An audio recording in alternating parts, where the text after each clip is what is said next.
Hello again, once more, welcome back to the cellar. Welcome back to Leopard Street, land of dreams and spiders. Nearly Halloween. Would have been perfect if I could get that shop I've got with all the flashy lights working. I haven't got that working, not yet. Anyway, what we're doing today, I've been up to a little bit more scenery, just some static grass going down over there, there's nothing particularly fancy about that.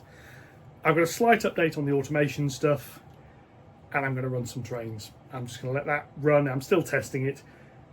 It now talks to the sound system, so we should have a little look. And I've got another little utility program which I've set up, talking to the automation MQTT, just as a bit of a watchdog, keeping an eye on what's going on. So, without further ado, on with that.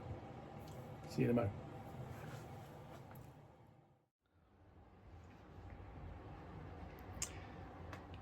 Alright, so I've been playing with the automation system. Firstly, if we wander over this way, these two trains are now where they stop. Previously they stopped the other side of those insulating rail joins, and as we saw in a video the other day, what happens is Flying Scotsman went into that section, the software was a little bit busy, didn't send out the stop command in time, and she overran into the points and derailed a couple of wagons. So they now stop a little bit further back, so that should be fine. In fact, they stop there. The command comes shortly after go over that white bit, so they run on a little bit with the braking. Over here, I've removed Cheshire from duty and put the G5 back in. A couple of reasons. I've been playing with the software function, so it now can send out function commands. So I haven't got many locos with functions, so I put the G5 on because it's got sound functions, so I think I can test it by hearing that. Earlier today, also, Kelly, comment over on Partick Hill Station's live stream about running a ghost train, which I was sort of like, what's a ghost train? And it's apparently it's a black tender engine with some coaches. So there we are, a spooky one, especially when it starts off quietly. I've also modified the software slightly, so that window previously was a huge list of MQTT commands. I've now got this window up here. This is something I can look at in a video if anybody's actually interested in it.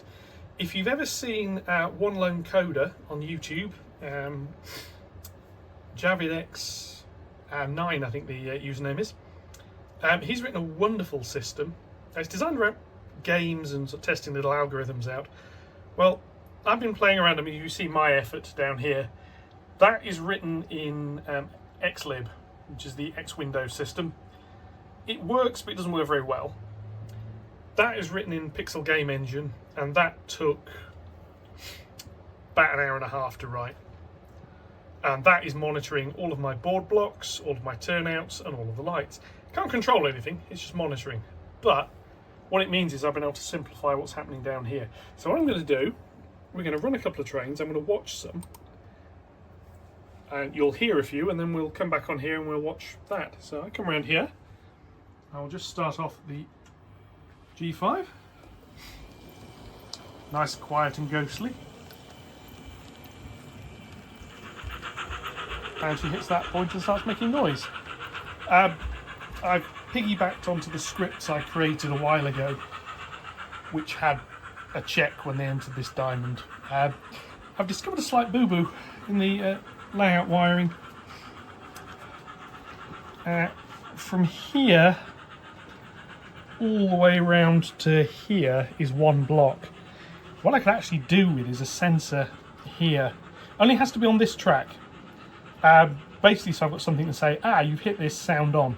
The alternative is I'm going to have to send the sound on when they go through the tunnel. Can live with that, not really a massive problem. And there she goes running around there quite nicely. And if we come back over here, you'll be able to see on here the various yellow and green messages changing.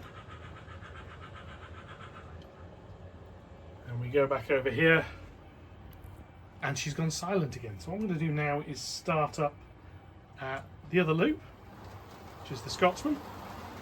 When we come over here, I can also see where it says board D with lights. they change as she goes round. So we're going to run around there. This is going to start other trains daisy chaining. We'll see a lot more on here. This screen is eventually going to end up as some sort of graphical screen. For now, this is just so I can see what's going on. Really to help me with some other bits and pieces. I've got quite a bit more to do with this about tracking where trains are. And for those of you who think, well, why are you automating this? Why not just drive them by hand? What I'm wanting is a piece of software that will tell me where a train is, even if I am driving it by hand. So here we have a few more wandering around. So again, if I come back round here to the lights, you'll see those will change shortly. There we go, signal's gone green. It'll come back round. There we are, that's changing. I need to add some more channels to the MQTT for things like signals, signalling sections and so on and so forth. This is also why I've got this software. It'll be a lot easier to see what's going on in that. I'm working on a modification to it so I can control some lights as the K3 kicks off. Another bit ghosty black. There we go, the Scotsman wandering around as well. I come around here, I have done a little bit more on the scenery around here. Firstly, I put the signal box back, although it's not wired up.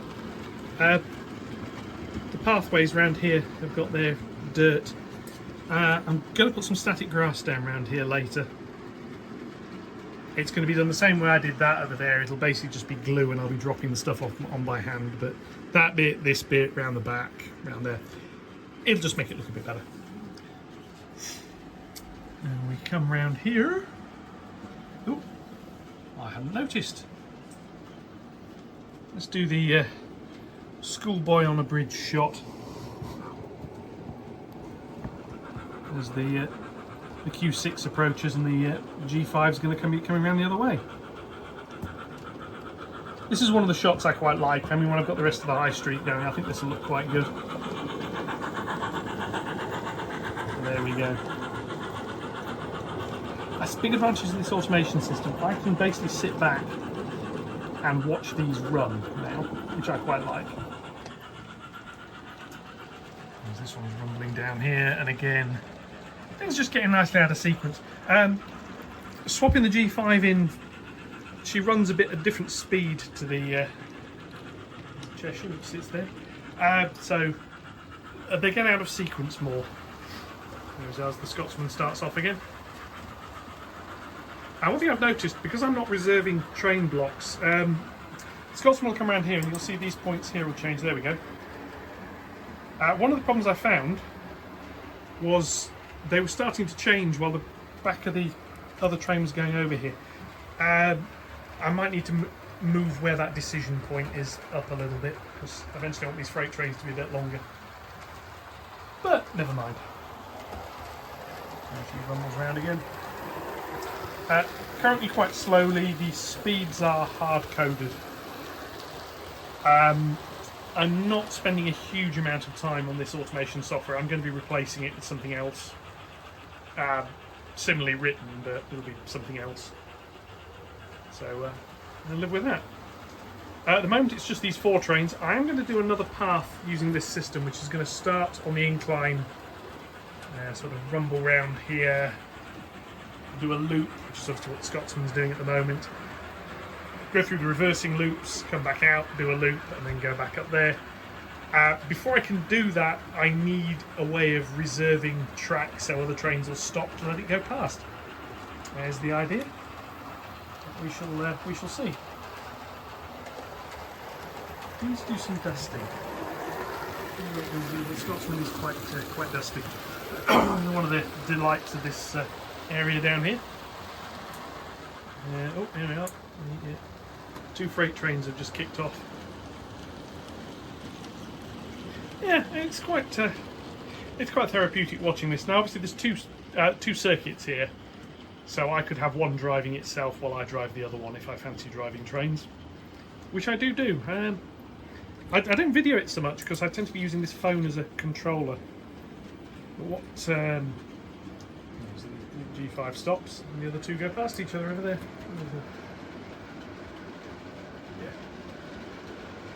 Need to get that scenery bit there finished. Anyway. Always lots and lots of little jobs to do. On here is slowly coming on. There's lots. While I'm working over this side, I'm busy procrastinating. I've got a job coming up which is quite large, which is going to be to dismantle this end of the layout, put the rest of the back scenes in. The first bit is all the way over here, past where those signals are. That is that board join.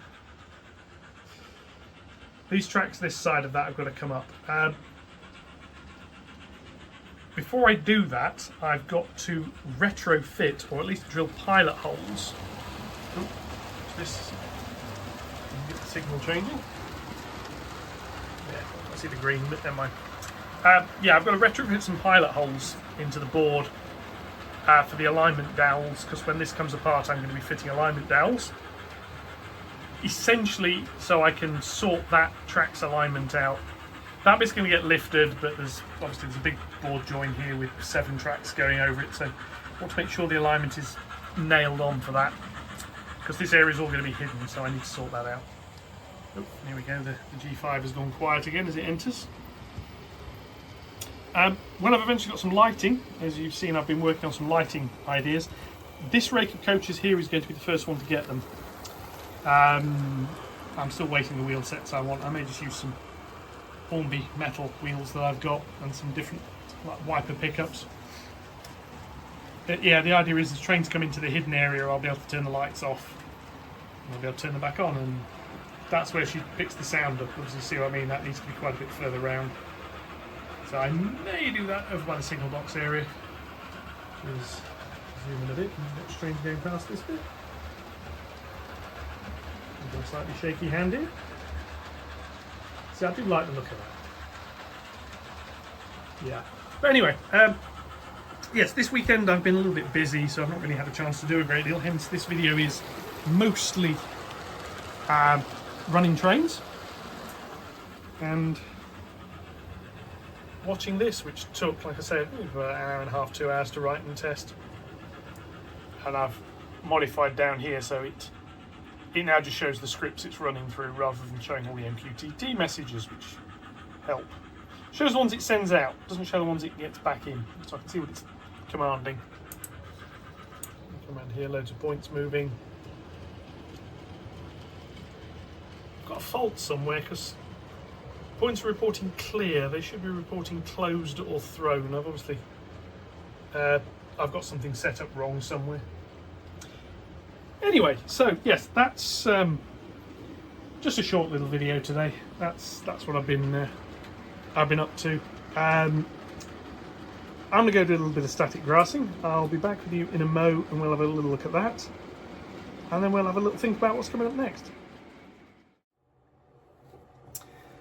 Yeah, so I'll just a quick bit of static grassing. Just even if I don't have a huge amount of time, I like to try and do something. Just because otherwise these jobs mount up. So I've got my little paint palette down here. I'm going to put a little bit of PVA onto that. Don't need a lot. The whole thing needs cleaning. I don't have a huge amount of area I need to do this to today, however. A dollop of PVA on there. Lesson I learnt through bitter experience: wipe the lid. If you don't, it's a pot of glue. And what I found with a lot of these, and it's not just Wix, this is other companies as well, this bit you have to press down and grip is right next to the handle, so you can't get your finger between the two. So yeah, keep the lid clean. I still don't have a new static grass applicator, so I'm doing this the old-fashioned way, i.e. by hand. So I'll get rid of that little hut, and then this is just going to be PVA painted on with a brush. I do have a slightly bigger brush than this, but I'm using this one because I can get a lot more accuracy with it in terms of where the stuff's going. So yeah, there is quite a lot more to do on the layout. As I've said, I've got the the boards at the other end need sorting out. This is all building up at some point to making a start on the station area. That's going to be quite a long project. That's basically, it's pretty much the 2026 project. Is that one is the station? But I want to get some of the stuff ready for it earlier than that. So essentially, I don't have to worry too much about when I want to start it, all the little jobs that get in the way. There's always little jobs. I've sort of mentioned a few times, big jobs, little jobs. I do have to snigger at that point, big jobs. Yes. Anyway, I'm going to switch over to the slightly bigger brush for this bit. Yeah, so big jobs, small jobs, scheduling, finding out when to do things. So yeah, I've got there's a bit to do over there. Drilling some holes for some alignment dowels is basically step one. The board is going to have to come apart. I'm then going to fit those alignment dowels. The board is then going to go back together, because before I go any further I want to test the alignment is correct, or at least no worse than it currently is, and go in and rebuild the track at that end. When I first laid the track over there, I did do a lot of testing at speed, as in Flying Scotsman and my A2 are pretty much the two fastest locomotives I've got. Those two thundering around at full speed. I never quite could get a lot of the wagons to go round at speed, but to be honest, I'm not too bothered about that. Their job isn't to go round at speed. Their job is to plod round nice and slowly. So yeah, but I can't do that anymore. I suspect what it is I've got the track here is laid on cork, which is glued with copied X to XPS foam, which is glued with copied X to plywood. And I suspect what's happened at some point is some of the track has drifted slightly. Not much, but it doesn't need to drift much. This is because the rails were perfectly aligned, because basically they were aligned over the board joint and then cut. What seems to have happened is something has moved, but it's moved on one side, not the other. I think the layout side, or the scenic side, is fine, because that's all stuck down with ballast and there's a whole load of other bits. I think what's happened is the non-ballasted side has moved slightly, which is a bit of a problem. Not a huge problem, just a bit of a problem. Right, what I'm going to do, that brush I'm going to clean. This is the other thing I've learned when doing anything to do with PVAs. Have some water on hand to clean the brushes quickly, and dry it, because if I need it again I can use it later. Had a couple of comments as well also on the some of the other bits and pieces. Kelly, a comment about when I was airbrushing over here about spraying away from the layout. Yes, you can't always, but when you can, it's a very good idea, because you can avoid dirt. The comment basically was you'll get paint on the track and then you have to clean it. Cleaning track is a pain. Avoiding cleaning track, therefore, where possible, is a good idea. And yes, I mean, here it wasn't terribly practical to do it all, basically because I'm trying to blend things in. But as a principle, 100% agree with you. Yep. If you can do something like this away from the layout, do it away from the layout, because it'll save you a lot of cleaning later. And I did have to clean this track, I have to admit. I did have to run the track rub around here after I'd done this. So yeah, before I could run trains I did need to do that. I'm aware that this should really have a static grass applicator. I am going to be coming back over this sort of area and doing a bit more with it at some point. There we go, and I realise I did forget a big chunk of this, because I've got this bit at the front here to do as well. So a couple of dollops of this down. I'll use this brush for it this time. The dirt sort of scatter effect really just provides a bit of an edge. bit of mud around the edges of it just breaks it up a bit. Static grass can go over the top quite happily, but then when you see through it, you see like a ground texture. So yeah, so put that down there like that. And clean the brush, and you can see what we're doing. One of the other comments I had was somebody was very surprised I was using Games Workshop paints on scenery, noting for the cost of them. Yeah, fully agree. They are quite expensive. Ideally, I would be using something cheaper. However, I'm using what I've got. I do a lot of tabletop gaming. As such, I've got quite a lot of Games Workshop paints and quite a lot of the Vallejo paints. I'm slowly building up a number of the AK paints, a whole load of bits and pieces like that. But there we go. Right, I do want to do a little bit more here. The area around the back of the signal box is always going to be a little bit awkward. You're not really going to see it, but just a few little splodges around here, I think, up to the concrete base won't hurt, and maybe just a little bit around here, possibly even just a little dab around this bit, on this bit of dirt around here. Again, don't need much. This is really just for the look of it. But yeah, so I mean, I just use whatever paints I've got.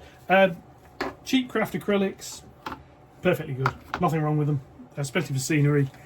You might have to do a couple of coats. That's the only downside with them, because the pigment density tends not to be as good. But you're sort of trading time for anything else there. But this is just for the tops of the walkways. As such, it doesn't actually use all that much. Right, now that's the grass down. Yeah, I want this side to be mostly foliage. I'm not putting more grass down this side. Let's put a little bit down. Why not? Let's do a little. Let's come over here and just put some grass down in little patches. Need too much of it. Yeah, so it's really just use what you got. I've got a lot of the GW paints, so it sort of made sense I'm going to use them for bits of this rather than necessarily always getting some more. It's one of those eternal conundrums. But yeah, so this is about the level of what I've got up to this weekend. Is this? It's Monday night as I'm filming this. Not long back since from shopping, had some dinner. It's the clock's moved this weekend, which has completely screwed my body clock over, and also my two furry little helpers are vehemently objecting to their dinner time having moved. They'll get used to it, but it's just one of those things when the clocks move and you've got pets or any form of other animal, they don't really understand what's going on. To be fair, neither do I. But anyway, right, I'm going to clean this other brush because that is that for tonight. I'm not doing any more. That's obviously going to take a little bit of time to dry. I'm going to let it dry. I've done a bit of train running, and that will probably be it for this one. So with that, I will leave you for the day. Have a very good rest of your week up to Thursday. I'm going to try and be back Thursday with something. Not fully decided what yet. I've had one of the requests I had was how the block detection stuff works. Not as in this is the electronic circuit, this is all the computer control nonsense I use. Just how do you use it? What do you use it for? How do you set it up in terms of the hardware? That. So I'm probably going to do something to do with that. Till then, anyway, as usual, likes, comments, shares, subscriptions, more than welcome. I will catch you all later in the week. Thank you very much for watching, and goodbye.